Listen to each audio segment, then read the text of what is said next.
What's up, guys? UFC 317 just wrapped, and this post-fight reaction video is brought to you by Total Wireless, the official wireless provider of UFC. They're in your corner with unlimited 5G data that will not slow you down. Man, let me tell you who's not slowing down. It is Ilia Topuria. Wow.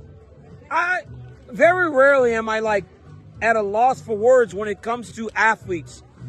I really cannot find the words to explain what we are seeing from Ilia Topuria. I mean, his ability to control guys, knock guys out, tell us what he's going to do to knock guys out, and then go out there and deliver is second to none.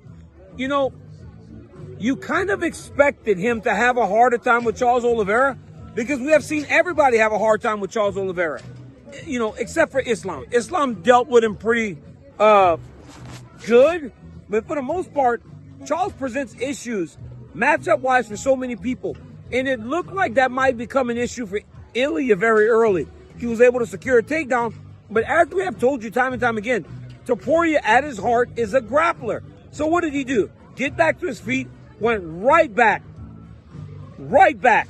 on the attack, trying to knock Oliveira out. He made a promise that he would get it done in the first round, and he got it done in the first round.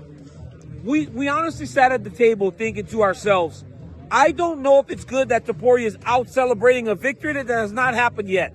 But this young man has so much confidence in not only himself, but his preparation and his team and his ability that when he says these things, he's not just spewing garbage. He believes that he is going to do it. And he almost speaks it into existence. Tonight, he spoke into existence a knockout over Charles Oliveira. Fight starts. He hits Charles with a right hand, cuts him very early in a bad spot. Charles takes him down along the octagon side. Ilia gets back up, goes right back to work. Charles tried multiple times to take him down, and he defended beautifully. You know, we always think when a Conor McGregor or a Ronda Rousey or somebody moves on that, okay, the UFC is going to struggle. But then there's always somebody new. And you could see them coming from a long time away. I remember the first time I called Topuria's fight, I believe it was against Josh Emmett in Florida. And I was like, wow, this kid's so impressive. But Emmett was able to take the punches. But at this point, Topuria has tightened everything up so much. His striking is so straight that he's now generating more power than he even did before in knocking guys out. You thought Charles might present problems on the ground. Nope. You thought Charles would present some problems on the feet. But Charles is known to go into the fire. You cannot go into the fire with this guy. And I think what was most impressive was the right hand actually ended the fight for Charles Oliveira. But because Topuria is so good at throwing in combination that he threw the left hook right after it, and the left hook landed too and just knocked Charles out even more.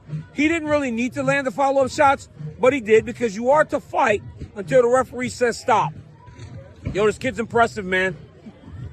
The kid's very impressive. He's only 28 years old. He's only had 9 UFC fights, and he's already a double champion. He's the real deal. Paddy Pimblett went to the octagon afterwards. I believe that's a great fight. I believe Paddy will have to use his size against Ilia if he wants a chance, though, because he is not known as good a striker as Charles Oliveira. And you saw what Ilia did to Charles. So you got to be very careful on the Paddy Pimblett side to make sure that you're doing the right things to ensure that you can get to him and try to take him down. Charles didn't have much success taking him down. Ilia Topuria is a real-life star, man. He really is. And I think that we're going to be watching this kid for a real long time. As long as he stays the course, he seems to be doing all the right things. As long as he stays the course, I believe he's going to be very viable and in the championship picture as the champion at 155 for a long time. I think Islam can fight him, but I think Islam will be one of the greatest challenges he would have because they're both just next level. But right now, man, he seems to be separating himself from everybody. It's just unbelievable. And you got to tip your hat to him. He's created a team all about him. And by creating that team all about him, he's developed at a rate that most don't. So hats off to Ilia Topuria for a phenomenal performance. Alexandre Pantoja submitted Kai Kara-France in the 3rd round of their championship fight. They fought 9 years ago. I hope that Kai didn't believe he was fighting the same guy, because this new Pantoja, one, deserves to be higher in the pound-for-pound rankings. He's that good. And his confidence, again, his confidence is growing. This young man only won that belt 2 years ago, and he's already defended the belt 4 times. He's already second to Demetrius Johnson for most flyweight championship fight and wins of all time. He is already now holds the record for the most wins in flyweight history. He's continuing to raise the bar, and he's just a genuinely good dude. Like, very rarely does the good guy truly get everything.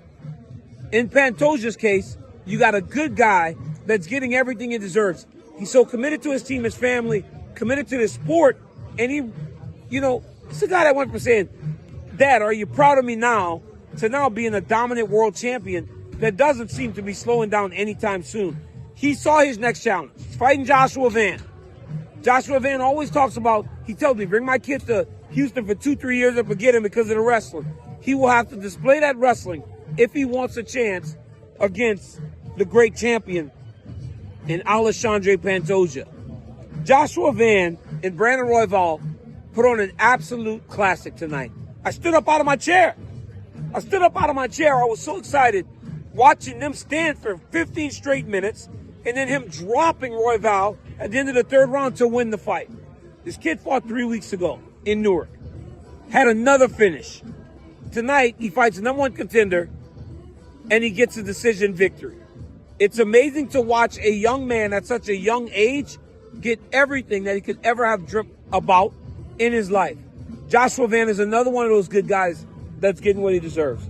Beneil Dariush beat Renato Moicano.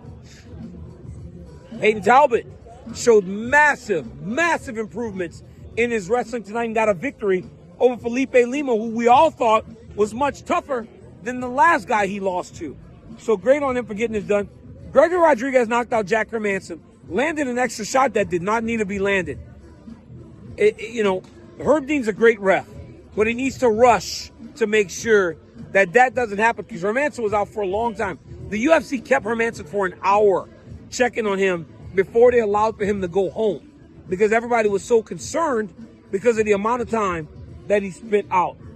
Jose Miguel Delgado landed a beautiful knee to finish the fight. Tracy Cortez got a decision victory. And Terrence McKinney, once again, quick finish, this time with his grappling. Big submission win by Jacoby Smith, and then a decision victory by Janata Janice. It was an amazing night. International Fight Week, we always promise you that it's going to be amazing. Tonight, I believe that this fight card delivered above what we ever could have expected because of the finishes, the fights, the heart that the fighters had on display, and everything else. Guys, now it's time for my Total Wireless Fighting Spirit Award, and it's hard to give it to anyone but the champion, Ilia Topuria. But I think for my performance of the night, Total Wireless, I have to give it to Gregory Rodrigues as my fighter of the night. He did such a great job of not only winning a fight, showing patience, and really showing that he is doing the things necessary to not only win fights, but go to the next level. It's not about just winning. It's about going to the next level, winning fights, and winning fights impressively. Tonight, Gregory Rodrigues, RoboCop, did exactly that and showed maturity after the Jared Cannonier fight. So once again, my Total Wireless fighter of the night is RoboCop, Gregory Rodrigues. UFC 317 was a monster. I cannot wait to get to New Orleans. As always, guys, I love and appreciate you. I love your support. I thank you for it. Until next time, like, subscribe, and tell your friends I got a YouTube channel. And I'm giving you this type of back access to the UFC. Look at how fast we break it down after we're done. It takes no time. Until next time, guys. Peace. Boy did it again. Like, what do you make of these performances? Are you ever in awe of what Ilia does? I mean, it's incredible, man. It's just no words to describe it, man. You know, I told Rogan, I said, he always tells us what he's going to do. We just don't want to believe it. And then he goes out and does it. Like, do you ever kind of think to yourself, like, come on, man, this is what you're saying you're going to do to Charles Oliveira is crazy. And are we experiencing the greatest 3-fight run in UFC history? Because to do that to Volk, Max, and then Charles back-to-back is crazy. I think he's the Muhammad Ali of this era. So what's the ceiling for this guy? Whatever he wants. ¿Cuál es el techo de él? ¿Qué tú piensas? ¿Qué tú piensas? También el techo de él. There's no ceiling. There's no ceiling for him. Man, amazing, guys. Congratulations. Thank you. Once again, you guys are getting it done. I mean, Ilia is a 2-division champion in 9 fights in the UFC. I don't know if anybody's done it faster, so congrats, boys. Thank you. You guys deserve it.